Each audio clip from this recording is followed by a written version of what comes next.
अब तक आपने पार्ट 2 में देखा कि विजय और दिशा उस घर के सामने बातें करते हुए छतरी लगाकर बैठे हुए थे। तभी विजय की नजर सामने वाले घर के पास एक बूढ़े आदमी पर जाती है। वह उनको आंखें फाड़ कर देख रहा था। यह देखकर विजय को बहुत गुस्सा आता है। विजय उसको कहता है, अरे ओ ये बूढ़े, इधर क्यों घूरे जा रहा है? तेरी कोई गर्लफ्रेंड नहीं है क्या? ये सुनकर वो बूढ़ा आदमी अचानक चुपचाप अंदर चला जाता है। विजय को कुछ समझ में नहीं आया। उसको लगा कि ये कोई पागल है। उसके अगले दिन विजय के यूपीएससी कोचिंग क्लासेस में लेक्चर खत्म होने पर विजय दिशा के घर जा रहा था। तभी उसका दोस्त मोहन उसके सामने आकर कहता है, यार कोचिंग खत्म होते ही तू ऐसे गायब हो जाता है जैसे गधे के सिर पर सींग साल होने को आया हो। अब तो हमारे साथ थोड़ा टाइम बिता लिया कर। इतने भी बुरे नहीं हैं हम कि तू हमारे साथ 2 बात भी ना कर सके। विजय ये सुनकर दोस्त से बोलता है, वो क्या है ना कि दिशा की कोचिंग दिन में ही खत्म हो जाती है। वह बेचारी पूरा दिन मेरा ही वेट करती रहती है, अकेली परेशान हो जाती है, इसलिए मैं जल्दी घर भागता हूँ। ओ भाई, मोहन कहता है, तब तो मिलना पड़ेगा भाभी जी से। मोहन की बात सुनकर विजय उसे अपने साथ कमरे पर ले जाने के लिए मान जाता है। मोहन घर में जाते जाते घर को हैरानी से चारों ओर देख रहा था।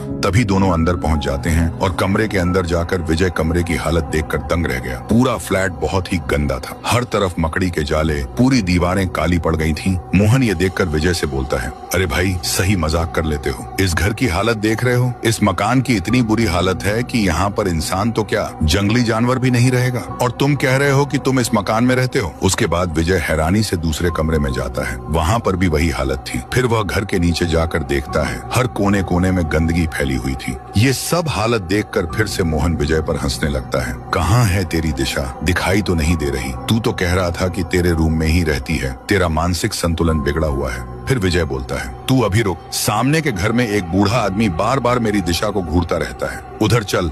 उसके बाद मोहन और विजय उस बूढ़े इंसान के घर के पास आकर डोरबेल बजाते हैं। बजाने पर वही बूढ़ा इंसान उनके सामने आता है। फिर विजय बूढ़े इंसान से कहता है, अरे ओ ये, इसको बता कि मैं एक लड़की के साथ हरदम रहता हूँ। ये सुनकर बूढ़ा कहता है, अरे पागल हो क्या तुम? लेकिन आज यकीन भी हो गया कि ये सिरफिरा है। ये लड़का रोज सामने जो खंडहर घर में खाली फ्लैट पड़े हैं ना, वहाँ अक्सर अकेले में बड़बड़ाता रहता है। ये ऐसे बिहेव करता था कि ये किसी के साथ बैठा हो, अकेले में हंसता था। ये तो कोई सिरफिरा पागल है। ये बताने के बाद वह बूढ़ा इंसान अंदर चला जाता है। विजय, दिशा कोई है ही नहीं, किसी ने नहीं देखा है आज तक उसे। मोहन, तो संभाल खुद को यार। इस बारे में जितना सोचेगा ना, उतना ही खुद को परेशान करेगा। देख, मैं तेरा दोस्त हूँ इसलिए कह रहा हूँ, चल तुझे तेरे घर छोड़ता हूँ। मोहन 2 दिन का सफर बाइक से तय करके विजय को उसके घर पर लेकर आता है। विजय मोहन को बाय बाय कहने पर मोहन वहाँ से चला जाता है। मोहन जाने पर विजय भी अंदर चला जाता है। इसके आगे की सस्पेंस थ्रिलर हॉरर पार्ट देखकर आपका दिमाग चकरा जाएगा। आप बस एक लाइक करके पार्ट 3 का इंतजार करें।